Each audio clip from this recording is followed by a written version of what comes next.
Hello नमस्कार साथियों। आज हम एक ऐसे टॉपिक पर बात करेंगे जो महत्वपूर्ण है, बहुत ही महत्वपूर्ण है। और आज के टॉपिक में जो केंद्र बिंदु पर रहेगा वो तीन व्यक्ति रहेगा। कितने? तीन व्यक्ति जो होगा वो केंद्र बिंदु पर होगा। पहला होगा किसी राज्य का राज्यपाल और दूसरा होगा उस राज्य का चुना हुआ प्रतिनिधि और तीसरा जो होगा उस राज्य का जनता। अभी देखिए, अभी हाल में एक केस है, एक नहीं बोलिए कई सालों से केस है। अभी केरला, तमिलनाडु, पंजाब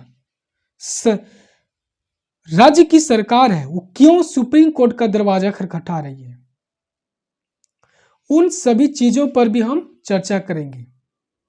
और वो चीज है वो आज के टॉपिक में आपको मिल जाएगा। एक इलेक्टेड प्रतिनिधि क्यों उसको सुप्रीम कोर्ट जाना पड़ता है राज्यपाल के लिए। तो आज हम लोग चर्चा करेंगे राज्यपाल। राज्यपाल का संवैधानिक उपबंध क्या है। देखिए, आर्टिकल संविधान जो है वो 168 और संविधान 200। 168 कहता है संविधान कि जो राज्यपाल है वो विधानसभा का, किसी भी राज्य के विधानसभा का अंग है। वहीं पर संविधान का जो अनुच्छेद 200 है वो कहता है कि राज्यपाल जो है संविधान से पारित कोई भी विधेयक को सहमति दे सकता है, उसको अपने पास दबा सकता है या राष्ट्रपति स्वीकृति के लिए रिजर्व कर सकता है। तो अनुच्छेद जो 200 है वो तीन चीज की बात करता है। पहला, या तो कोई विधेयक को अपना सहमति दे देगा, अनुमति कर देगा। दूसरा कहता है कि उस विधेयक को हम अपने पास विथहोल्ड कर लेंगे कुछ समय के लिए और फिर से उसमें संशोधन के लिए हम विधानसभा को भेज देंगे। और तीसरा कहता है कि या तो हम उस विधेयक को रिजर्व कर लेंगे राष्ट्रपति सहमति के लिए। अब यहां पर सबसे इंपॉर्टेंट बात आता है कि राज्यपाल जो है कितना महत्वपूर्ण है किसी भी योजना को, कानून को धरातल पर लाने के लिए। मान लीजिए ऐसे कि एक किसी राज्य का मुख्यमंत्री अपनी चुनावी वादा में या फिर अपनी जनता के लिए अच्छे काम करना चाहती है, अच्छी योजना लाती है और वो विधानसभा से पास करती है। पास करने के बाद राज्यपाल के पास सहमति के लिए भेजा जाता है। और राज्यपाल है वो उस योजना को सहमति ना देकर, उस बिल को, विधेयक को सहमति ना देकर अपने पास रख लेती है या फिर लौटा देती है। तो यह कहकर कि हम इस विधेयक को उसमें कोई भी कारण उल्लेख नहीं करती है और वापस सीधे लौटा देती है। यदि फिर राज्यपाल राज्य का जो प्रतिनिधि है विधानसभा से पास करके भेजता है तो राज्यपाल फिर उसको रिजर्व कर लेता है और वो रिजर्व कर लेता है और फिर उसके बाद वो राष्ट्रपति को भेज देता है।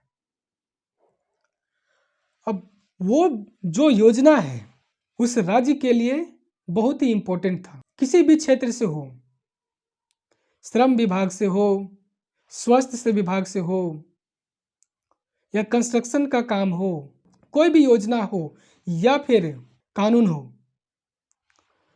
तो यहां पर जो राज्यपाल का अपने पास जो किसी भी योजना को दबाकर रख लेते हैं। क्योंकि राज्यपाल जो है वो चुन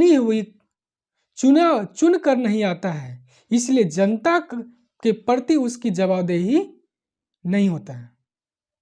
और जो चुनी हुई सरकार है, जो जनता ने चुनकर भेजा है, अपनी आकांक्षा, अपनी उम्मीदों को अपने ऊपर खरा उतारने के लिए वो काम नहीं हो पाता है। तो यहां पर राज्यपाल जो है वो सबसे महत्वपूर्ण हो जाता है,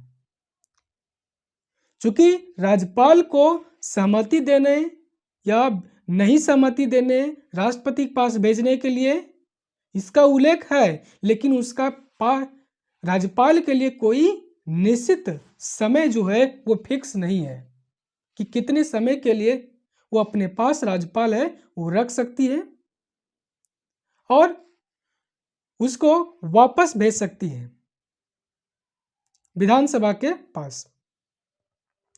तो इसी चर्चा के लिए सुप्रीम कोर्ट का दरवाजा खटखटाया गया है।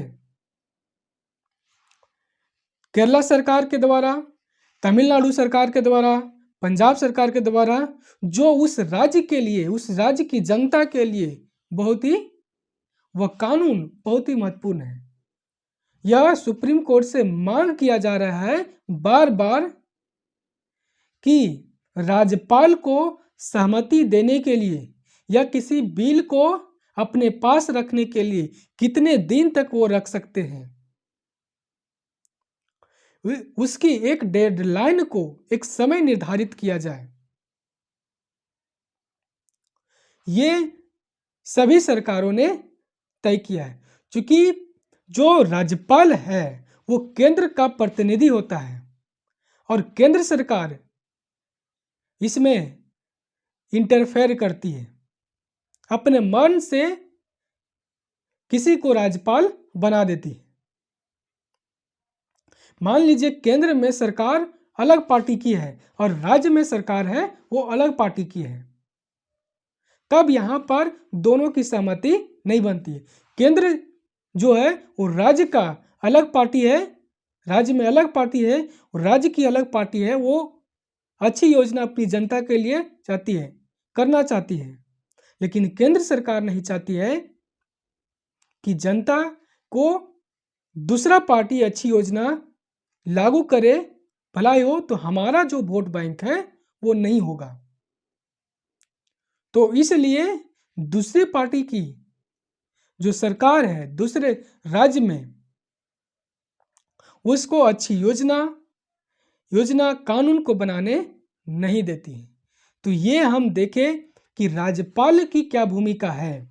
और जब आपको ये जानकारी जानकर कैसा लगा, इसके लिए आपको यह जानकर या जानकारी कैसा लगा, इसके लिए हमारे चैनल को सब्सक्राइब कीजिए, हमें सपोर्ट कीजिए, लाइक कीजिए, कमेंट कीजिए और अपने दोस्तों के साथ शेयर कीजिए।